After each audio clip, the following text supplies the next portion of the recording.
Hi, hello students. Welcome back to our channel, Captain Chemistry. This is Shivakumar.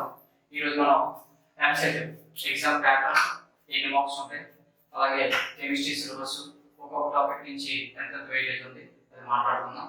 అయితే Eamcet వచ్చేసరికి మనకి టోటల్గా ఎన్ని మార్క్స్ ఉంటాయంటే 160 మార్క్స్ కి మనకి ఎగ్జామ్ ఉంటుంది. ఓకేనా? ఆ 160 మార్క్స్ లో మనకి మ్యాథమెటిక్స్ వచ్చేసరికి 80 మార్క్స్, ఫిజిక్స్ వచ్చేసరికి 40 మార్క్స్, అలాగే మన కెమిస్ట్రీ వచ్చేసరికి 40 మార్క్స్ నుంచి ఉంటుంది. అయితే మన కెమిస్ట్రీ 40 మార్క్స్ ఉంటుంది కదా సార్. అందులో మన సిలబస్ కెమిస్ట్రీ సిలబస్ ఏంటంటే మనకి first year 12 topics, second year 12 topics అన్ని కలుపుకొని మనకి మొత్తం ఏముంటాయంటే సుమారుగా 30 టాపిక్లు ఉంటాయి సార్. అందులో ఈ టాపిక్ నుంచి ఎంత వెయిటేజ్ వస్తుందో ఇప్పుడు తెలుసుకుందాం. అలాగే ఇంకో బెనిఫిట్ ఏంటంటే Eamcet లో నెగిటివ్ మార్కింగ్ అనేది లేదు సార్. ఓకేనా? నెగిటివ్ మార్కింగ్ అనేది లేదు. అయితే ఫస్ట్ ఈ టాపిక్ నుంచి మనం వెయిటేజ్ మాట్లాడుకున్నట్లయితే ఫస్ట్ టాపిక్ వచ్చేసరికి స్టేట్స్ ఆఫ్ మ్యాటర్ నుంచి ఎన్ని క్వశ్చన్స్ వస్తాయంటే ఒక క్వశ్చన్ వస్తుంది సార్. అయితే స్టాకియోమెట్రీ నుంచి ఎన్ని క్వశ్చన్స్ వస్తాయంటే 2 క్వశ్చన్స్ వస్తాయి సార్. అయితే స్టాకియోమెట్రీ నుంచి క్వశ్చన్స్ అనేది ప్రాబబిలిటీ ఏరియాలోనే వస్తాయి సార్. ఓకేనా? ఒకటి మోల్ కాన్సెప్ట్ కానీ, ఓకేనా, రెండోది ఆక్సిడేషన్ నెంబర్, ఓకేనా, ఆక్సిడేషన్ స్టేట్ కనుక్కోవడంలో మనకి క్వశ్చన్స్ వచ్చే అవకాశం ఉంది సార్. థర్డ్ టాపిక్ వచ్చేసరికి థర్మోడైనమిక్స్ నుంచి ఒక క్వశ్చన్, అలాగే కెమికల్ ఈక్విలిబ్రియం నుంచి ఒక క్వశ్చన్, ఇది కూడా ప్రాబబిలిటీ ఏరియా సార్. ఓకేనా? Next hydrogen and it's compounds ఒక క్వశ్చన్ వస్తుంది సార్.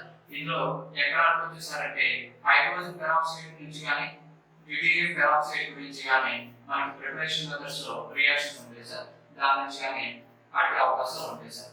అలాగే ఇది first year physical chemistry sir. Second year వచ్చేసరికి సాలిడ్ స్టేట్ నుంచి ఒక క్వశ్చన్, సొల్యూషన్స్ నుంచి ఒక క్వశ్చన్, అలాగే ఎలక్ట్రోకెమిస్ట్రీ, కెమికల్ కైనెటిక్స్ కలిపి మనకి ఎన్ని క్వశ్చన్స్ వస్తాయి సార్ అంటే 2 క్వశ్చన్స్ అనేవి వచ్చే అవకాశం ఉంది సార్. ఓకేనా? అయితే నెక్స్ట్ ఫోర్త్ టాపిక్ వచ్చేసరికి సర్ఫేస్ కెమిస్ట్రీ నుంచి ఒక క్వశ్చన్ వచ్చే అవకాశం ఉంది సార్. అలాగే మెటలర్జీ నుంచి ఒక క్వశ్చన్ వస్తుంది సార్. ఇది మనకి రోస్టింగ్, క్యాల్సినేషన్, వీటి నుంచి స్మెల్టింగ్ గురించి అడిగే అవకాశం ఉంది సార్. నెక్స్ట్ ఇదంతా ఏంటి సార్ అంటే second year physical chemistry sir. Okay. అయితే మన ఫిజికల్ కెమిస్ట్రీలో మనం కాన్సన్ట్రేట్ చేయాల్సిన టాపిక్స్ ఏమేమి ఉన్నాయి సార్ అంటే స్టాకియోమెట్రీ ఒకటి కాన్సన్ట్రేట్ చేయాలి సార్. అలాగే ఎలక్ట్రోకెమిస్ట్రీ, కెమికల్ కైనెటిక్స్ మనం కాన్సన్ట్రేట్ చేస్తే ఇక్కడ సుమారుగా మనకి ఒక 5 బిట్స్ దొరికే అవకాశం ఉంటుంది సార్. ఓకేనా? నెక్స్ట్ ఇనార్గానిక్ కెమిస్ట్రీకి వచ్చేసరికి అటామిక్ స్ట్రక్చర్ నుంచి మనకి ఎన్ని క్వశ్చన్స్ వస్తాయి సార్ అంటే 2 క్వశ్చన్స్ వస్తాయి సార్. ఓకేనా? సెకండ్ పీరియాడిక్ టేబుల్ నుంచి మనకి ఎన్ని క్వశ్చన్స్ వస్తాయి సార్ 1 to 2 క్వశ్చన్స్ వస్తాయి సార్. అటామిక్ స్ట్రక్చర్ మనకి బాగా వచ్చినట్లయితే పీరియాడిక్ టేబుల్ ని ఈజీగా మనం అర్థం చేసుకునే అవకాశం ఉంది సార్. ఓకేనా? ఈ రెండు టాపిక్స్ కూడా ఇంటర్ రిలేటెడ్. ఓకేనా? అలాగే అటామిక్ స్ట్రక్చర్ లో మనం మోస్ట్ క్వశ్చన్స్ ఎక్కడి నుంచి వస్తాయి సార్ అంటే క్వాంటం నంబర్స్ గురించి, ఓకేనా, principal quantum number, azimuthal quantum number, వీటి గురించి, లేదు అంటే ఆపో ప్రిన్సిపల్, కున్స్ రూల్, ఓకేనా, పౌలీస్ ఎక్స్క్లూజివ్ ప్రిన్సిపల్ నుంచి మన క్వశ్చన్స్ వచ్చే అవకాశం ఉంది సార్. ఓకేనా? నెక్స్ట్ పీరియాడిక్ టేబుల్ నుంచి క్వశ్చన్స్ ఎక్కడ రైజ్ అవుతాయి సార్ అంటే ట్రెండ్స్ అనేవి మనం బాగా నేర్చుకున్నట్లయితే ఈ క్వశ్చన్స్ అనేవి మనం ఈజీగా ఆన్సర్ చేయగలుగుతాం సార్. ఓకేనా? నెక్స్ట్ టాపిక్ వచ్చేసరికి కెమికల్ బాండింగ్. కెమికల్ బాండింగ్ నుంచి మనకి ఎన్ని క్వశ్చన్స్ వస్తాయి సార్ అంటే 3 క్వశ్చన్స్ వస్తాయి sir. 2 to 3 questions.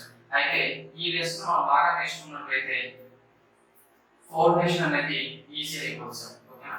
Chemical bonding నుంచి మనకి లాస్, ఓకేనా, బ్యాలెన్సేషన్ ఎలక్ట్రాన్ పెయిర్ థియరీ, ఓకేనా, next valence bond theory, next molecular orbital theory.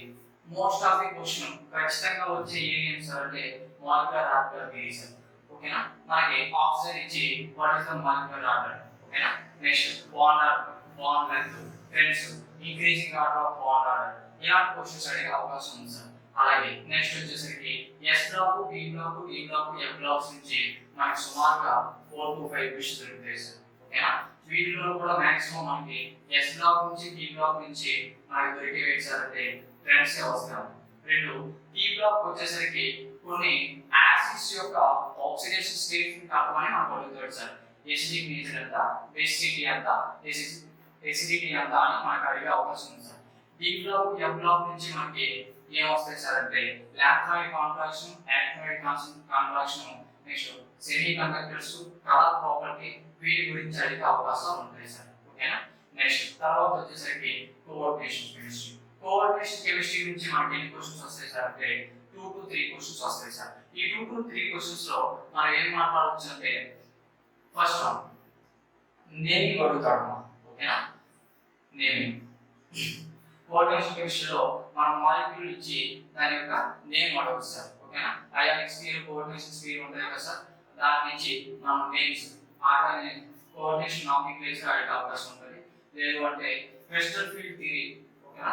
వెస్టర్ field theory.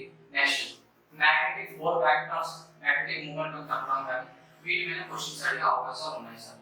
Next వచ్చేసరికి పాలిమర్స్ నుంచి ఒక క్వశ్చన్, బయోమాలిక్యూల్స్ నుంచి ఒక క్వశ్చన్. ఈ రెండు మనకి జనరల్ టాపిక్స్. ఓకేనా. వీటి నుంచి మనం థియరీ పార్ట్స్ కాబట్టి మనం నేర్చుకోవచ్చు సార్. ఈజీగా మాట్లాడుతుంటే క్వాలిటీలో మోనోమర్ ఏంటి, ఓకేనా, అలాగే పిహెచ్బిలో మోనోమర్ ఏంటి, బెకలైట్లో మోనోమర్ ఏంటి, ఇలా మనకు అడిగే అవకాశం ఉంటాయి సార్. అలాగే బయోమాలిక్యూల్స్ నుంచి అయితే ర్యాంక్ యాసిడ్స్ ఏంటి, ఇలా క్వశ్చన్స్ అనేవి ఈజీగా మనం ఆన్సర్ చేయగలిగేవి ఏంటంటే పాలిమర్స్, బయోమాలిక్యూల్స్. అలాగే ఫస్ట్ ఇయర్ ఆర్గానిక్ కెమిస్ట్రీ నుంచి. ఓకేనా. ఫస్ట్ ఇయర్ ఆర్గానిక్ కెమిస్ట్రీ నుంచి మనకి ఎన్ని క్వశ్చన్స్ వస్తాయి సార్ అంటే ఇయర్లీ 5 క్వశ్చన్స్ వస్తాయి సార్. అయితే ఫస్ట్ ఇయర్ ఆర్గానిక్ కెమిస్ట్రీలో ఏమేమి ఉంటుంది సార్, మనం నేర్చుకోవాల్సింది introduction of organic chemistry, nomenclature నుంచి ఒక క్వశ్చన్, అలాగే ఐసోమర్స్ నుంచి ఒక క్వశ్చన్, అలాగే రియాక్షన్ మెకానిజం ఒకటి నేర్చుకుంటే మనకి ఫస్ట్ ఇయర్ ఆర్గానిక్ కెమిస్ట్రీ అయిపోతుంది సార్. దీంతో పాటుగా కొంచెం ప్యూరిఫికేషన్, డిస్టిలేషన్, ఫ్రాక్షనల్ డిస్టిలేషన్ ఇలాంటివి కూడా తెలుసుకుంటే మనకి ఈ 5 క్వశ్చన్స్ అనేవి ఆన్సర్ చేయడం ఈజీ అయిపోతుంది సార్. ఓకేనా. మనకి ఫస్ట్ ఇయర్ ఆర్గానిక్ కెమిస్ట్రీ నేర్చుకుంటే ఎన్ని క్వశ్చన్స్ వస్తాయమ్మా, ఇయర్లీ 5 బిట్స్ వస్తాయి. నెక్స్ట్ సెకండ్ ఇయర్ ఆర్గానిక్ కెమిస్ట్రీకి వచ్చేసరికి 5 to 6 బిట్స్ అనేవి వచ్చే అవకాశం ఉంటుంది. అయితే ఫస్ట్ ఇయర్ ఆర్గానిక్ కెమిస్ట్రీ బాగా నేర్చుకున్నట్లయితే second year organic chemistry easy అయిపోతుంది sir. Second year organic chemistry వచ్చేసరికి ఏమున్నాయి సార్, ఫస్ట్ ఇయర్ లో ఏవైతే నేర్చుకుంటారో సెకండ్ ఇయర్ లో దానికి అప్లికేషన్స్ నేర్చుకుంటాం. ఏముంటాయి సార్ సెకండ్ ఇయర్ లో, హాలో ఆల్కేన్స్ అండ్ హాలో ఏరిన్స్. ఓకేనా. Next carbon, hydrogen, oxygen containing compounds and nitrogen containing compounds గురించి మనం మాట్లాడుకుంటాం sir. Most of the most ఈ హాలో ఆల్కేన్స్, ఏరిన్స్ అనేవి ఫస్ట్ ఇయర్ లోనే బాగా కవర్ అయిపోతున్నాం. ఈ carbon, hydrogen, oxygen containing compounds గురించి మాట్లాడినప్పుడు ఆల్డిహైడ్స్, కీటోన్స్, కార్బాక్సిలిక్ యాసిడ్స్ వీటి గురించి అడుగుతారు. అయితే ప్రిపరేషన్ మెథడ్స్ అడుగుతారు. ఏమంటే కొన్ని నేమింగ్ రియాక్షన్స్ ఉంటాయి, ఆల్కహాల్ రియాక్షన్, కైనజల్ రియాక్షన్ వీటి గురించి. నెక్స్ట్ కార్బాక్సిలిక్ యాసిడ్స్ వచ్చేసరికి which of the following molecules having more acidic nature, ఇలా క్వశ్చన్స్ అడగవచ్చు ఉంటాయి. నైట్రోజన్ గురించి అడిగినప్పుడు నైట్రో కాంపౌండ్స్, ఎమైన్స్ గురించి అడిగే అవకాశం ఉంటాయి సార్. ఇవి నేర్చుకుంటే మనకి సెకండ్ ఇయర్ ఆర్గానిక్ కెమిస్ట్రీ ఈజీగా అటెంప్ట్ చేయగలుగుతాం. అలాగే ఫైనల్ టాపిక్ వచ్చేసరికి